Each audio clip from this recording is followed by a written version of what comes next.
everybody. Welcome back to this episode of When the Night Comes. We will pick off right where we left off, which is we had met Ezra here, and then we also met Finnegan, who is the vampire. We're going to go ahead and we are going to load. Okay, so I take the cup with Nan, both of them staring intently as they take a small sip. So if you guys forget about kind of what happened in the last episode, we just met these two and we moved to a small town. I believe that we are a general, I think, and I think we're supposed to be killing something. I'm not quite sure what yet. We didn't make it that far, but we had to run from something in the city street because apparently it's not safe to go out after dark here. So here we are. It's good, refreshing, and exactly what I need. So, Swiggity, are you looking forward to becoming part of this Ouch! Ezra elbows him in the ribs, throwing him a stern warning glance, and the vampire flinches dramatically. Lovely town. Do you have any idea what you've gotten yourself into? Oh my god. I can hit that bass. Bitch. Okay, anyways. I like a little adventure. I'm used to a little adventure. I truly hope I can help. Ezra looks defeated, but strangely optimistic. I hope my words sound honest because I really have little choice. I have to help. It's my job. My duty. Well, you certainly seem capable enough. Finn grimaces, exchanging a look with Ezra, and I feel like they're not telling me something. My clan and I are at your disposal, should you require any assistance. I've been kind of playing with Finnegan's voice because I think I gave him too much of a whiny boy voice in the last episode, so I apologize. I'm going to change his voice up. Clan. He nods, but I decide not to press him to details. Yet. I'd like to know how many supposedly good vampires lurk in Lunaris. I offer them both a smile, finishing up my tea. Ezra hurries to take the empty cup from me and sets it upon the table. He places his hand upon Finn's arm, the intricate patterns that are etched into the iron flickering with the contact once again. Finn, Swiggity needs to rest. Maybe you should head home? Finn nods, and Ezra follows him as he heads for the hatch. He can come and rest with me. You know what I'm saying? You know what I'm saying. They embrace briefly as Finn whispers something into Ezra's ear, the witch grinning brightly as he pulls away. Finn's warm golden gaze locks with my own and he smiles. Be sure to take care, Swiggity. If you ever need anything, just scream and I'll come running. He winks and my traitorous cheeks threaten to warm at the sight of it. He notices, we are so thirsty. Calm down, Swiggity Swoogity. Like, you are living up to your friggin' namesake. You are gonna get that booty. He notices and laughs quietly, a deep comforting rasp that I could most certainly get used to. It was nice to meet you, Finn. Finn gracefully lowers himself into the hatch and Ezra stares into the darkness until the door slams shut. He just comes up out of our basement. He just comes up out of our basement. What is this, Goosebumps? Stay out of the basement. He turns, clearing his throat as he retrieves a tin of biscuits from a cupboard. He offers them to me and waits expectantly until I take a handful. Listen, please don't let our apprehension worry you. I'm sure you're more than capable of getting to the bottom of these murders, Swiggity. It's just not safe out there. We're all horribly on edge. Some are saying the town has been cursed, but I sense something else. Something bigger.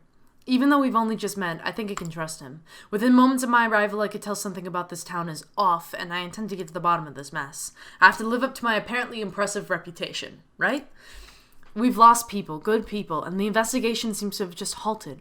We don't know what more we can do. He quickly gathers himself, forcing a laugh to break the somber mood. Oh dear, look at me getting all emotional when you're probably absolutely dead on your feet and desperate to get some sleep. As much as I hate to admit it, I am, and I stifle a yawn as Ezra returns to fuss with some blankets. I'm thoroughly looking forward to settling upon the sofa, however tiny as it may be.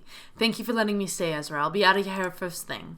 Really, it's no problem at all. I wouldn't dream of letting you wander the streets at this hour, especially after that journey. Lunaris might be tiny, but I'll see you in the morning. If you need anything, just shout.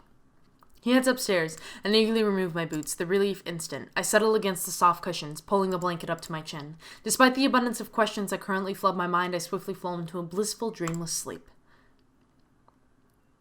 After I awaken, Ezra eagerly makes me more tea. I join him in the shop as I prepare to leave. I wait patiently while he deals with what sounds like a particularly difficult customer. I eavesdrop while surveying the various interesting books that line the walls, most of them in language that I definitely don't understand. There's a strange energy in the air, and my senses tell me that Ezra's visitor is also of magical origin. You really can't just drop by like this and expect me to have what you need right away. These things take time. That's always your excuse. I know. I just don't think you don't want me to have it. I'm giving him the bitch voice. Still afraid I'll best you? Ezra sighs, apparently not willing to argue, or maybe knowing he'll lose. The tall figure he's bickering with turns to look at me, and I'm caught off guard by piercing sky-blue eyes. They scowl, their lips pursed as they turn on a towering heel, waving at Ezra dismissively over the shoulder as he opens his mouth to address them. Hello, beautiful. Oh, the finger, the sexy bitch finger. They steal their gaze, staring me down and staring me from head to toe. I register the familiar violet sash that adorns their torso, the same as mine, and exchange a quick glance with Ezra. He looks apologetic as he emerges from behind the counter to join us. An enforcer, then, one who apparently doesn't feel it's necessary to wear the standard uniform. They have a commanding presence about them, and I can't help but wonder what rank they hold. Oh, you're my new subordinate. Interesting. Gus. August?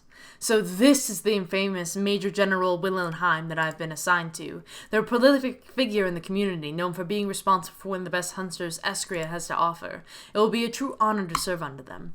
Although the way Ezra says their name carries a warning, and August scowls at him briefly before turning their attention back to me. I notice how tired they look, their eyes heavy, skin pale, and they almost sway where they stand. Apparently Ezra notices too, a flash of concern crossing his features as he quickly rushes to gather some ingredients from a locked cabinet. It looks like he's done this before, seen them like this before. It's a pleasure to meet you, Enforcer Willenheim. Yes, I know who you are. Your arrival has caused quite a stir, and more than a little paperwork. They glance over at Ezra, watching as he breaks off a few sprigs from a neatly wrapped bundle of herbs and pops them into a glass vial. Their foot taps impatiently on the floor, an exasperated scoff falling from their lips as they turn to look at me once again, eyes rolling. So tell me, Hunter Swoogity, are you ready to partake in one of the most baffling missions I've come across? Oh, we'll see. Well, I guess we'll have to wait and see, won't we? Ugh, I do hope you're joking. I grinned, shrugging playfully, hoping to crack this hard exterior, and August's cheeks darkened, turning a charming shade of dusty rose. I can assure you I'll try my best, Enforcer Willenheim. August makes a dismissive noise, still eyeing me warily. They're so prissy. Gus is so prissy. This won't be as effective, but it'll do the job for now. As August eagerly reaches for the vial clutched in Ezra's palm, and Ezra pulls away, fixing them with a worried gaze. Please, Gus, stop doing this to yourself. They're pushing you too far and you know it. You're better than this. Ezra surrenders the vial, the viscous violet liquid glowing dully as August takes it with a trembling hand. Now we both know that's not true. Ezra's hand covers theirs and he squeezes once before pulling away. Ezra, are you hitting it up with like a bunch of people around town? Or is Ezra just one of those people that's like physically very affectionate? Like, I can't tell. I was like, oh, he hitting it. He hitting Finn. And now I'm like, now I don't know. There's always a choice, remember that. August seems lost for words, but manages to maintain their carefully crafted annoyance. They reach for the door with yet another roll of their eyes, pausing briefly to match my gaze. I'll see you tomorrow. Don't be late. We stand outside the shop, the sky bright, but the town somehow still feeling inherently gloomy. If you ever need anything, you know where to find me. Please don't hesitate to stop by. I smile so incredibly grateful that I stumble across Ezra. You won't get rid of me if you say that. Oh, I wouldn't mind. His smile softens, eyes shining. I mean it, though. Anytime. Be careful. Thank you, Ezra. I bid him farewell, reluctantly leaving the warmth and safety of the shop behind. I follow the rickety old street signs that point me towards the tavern, a place I'll be calling home for the foreseeable future.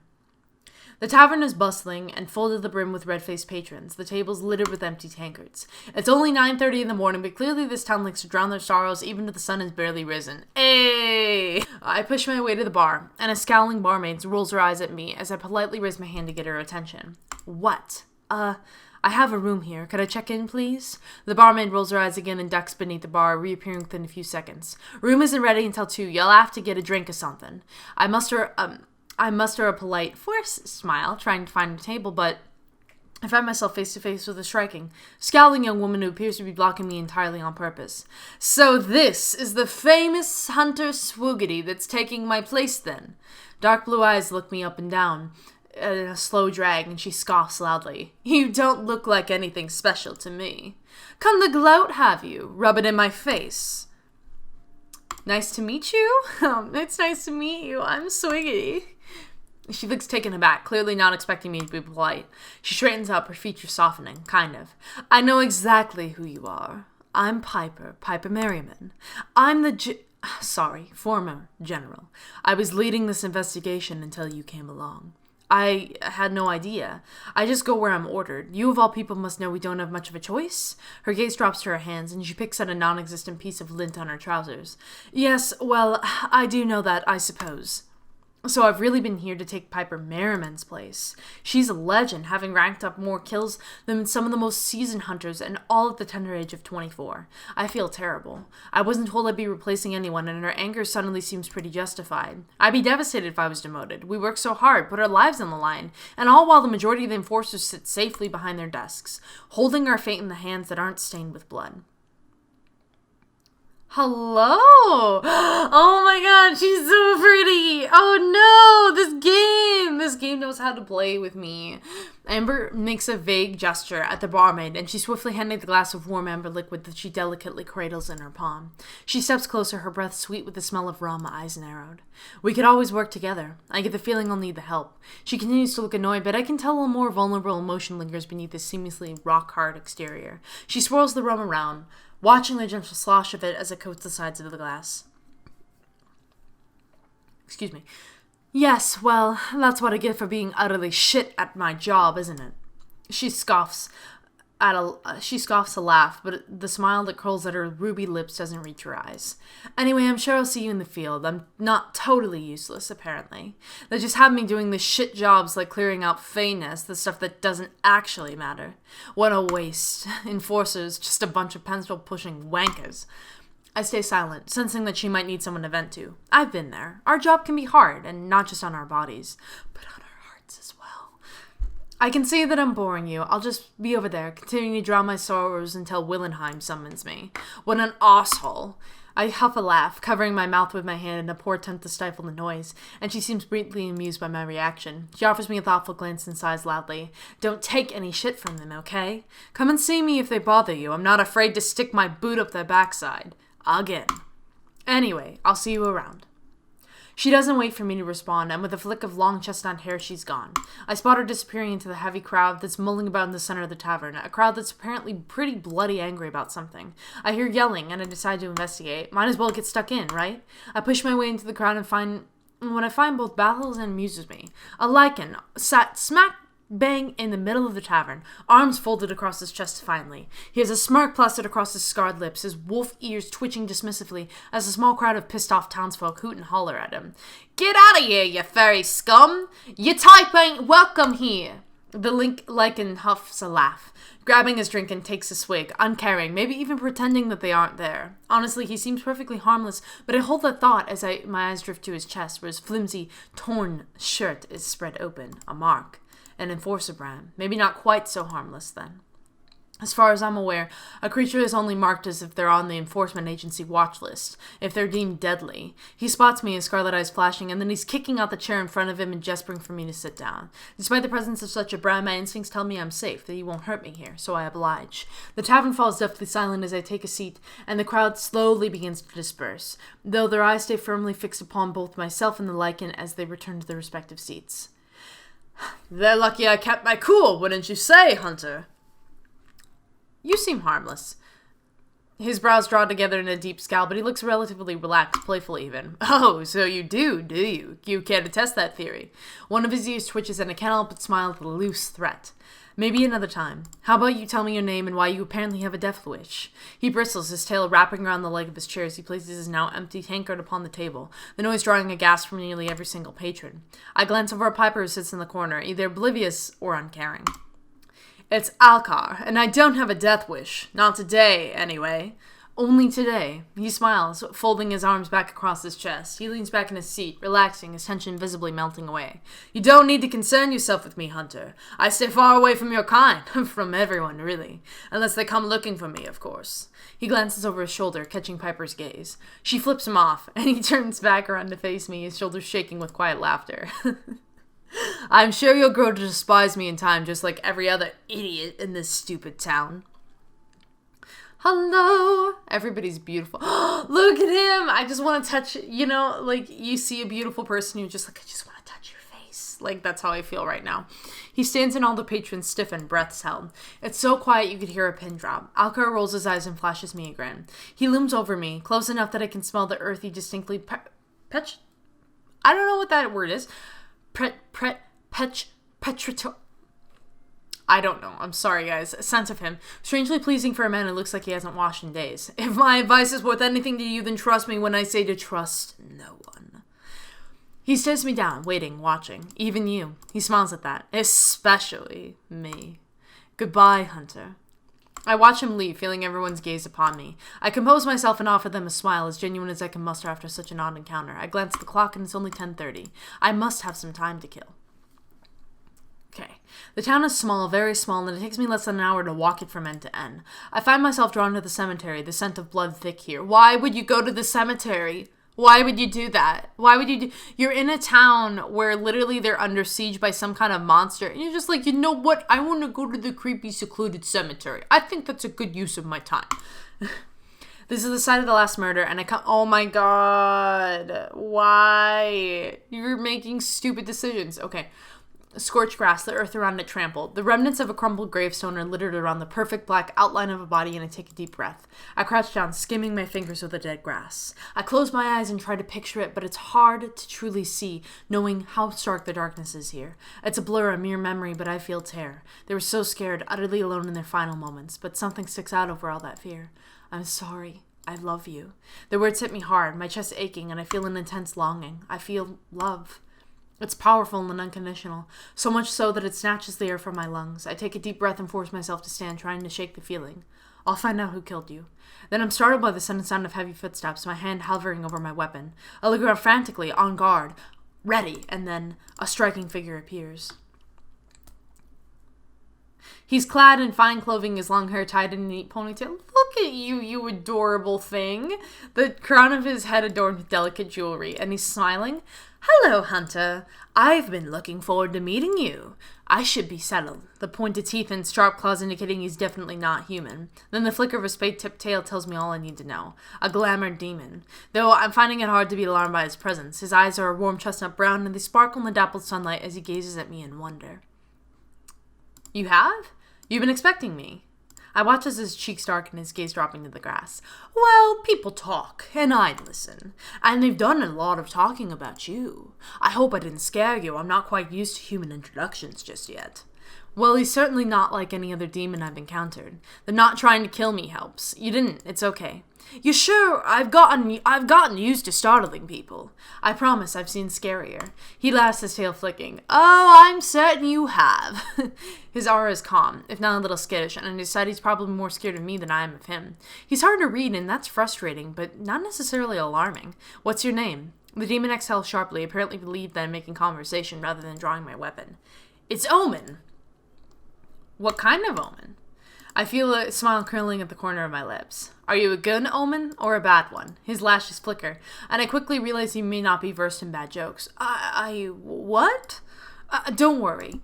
It's nice to meet you, Omen. I'm Swiggity. Oh, how has your first day in Lunaris been? I huff a quiet laugh, yet again perplexed by the wonderfully weird inhabitants of this town. He's certainly the most polite demon I've ever met. I offer him a small, genuine smile. I guess it's been fine, thank you. I'm a little overwhelmed. Bit of a fucking strange town, isn't it? Omen laughs, the sound musical and almost infectious, causing my own smile to widen. You being polite? It's more than strange. It's a mess, and I and many others hope you can fix. I grimace, my gaze drifting back down to the place where the last murder victim lay. I sigh, mustering as much confidence as I possibly can. I can do this. I can solve these murders. So absolutely no pressure then. Omen shrugs playfully. No pressure at all. Welcome to Lunaris, Swiggity. Oh my god. And with that, we reach the end of Chapter 1. We're on Chapter 2. Guys, if you enjoyed this video, flirt options unlocked. These options allow you to get to know the characters a little better, but will not affect your relationships with others. Feel free to explore multiple or all options before you pick your romance in a later chapter. Enjoy. Okay, I will definitely enjoy, but we are going to stop and we're going to save here. I'm really enjoying this series so far, and I hope that you guys are too. And if you are, please leave a like on this video. It really does help the channel out a lot. Be sure to share it with your friends, as that also helps too. And if you like these videos, why not consider subscribing to the channel? And if you subscribe, be sure to hit the notifications bell so you get updates on when I upload future videos. And without further ado, thank you all again so much for watching. Bye!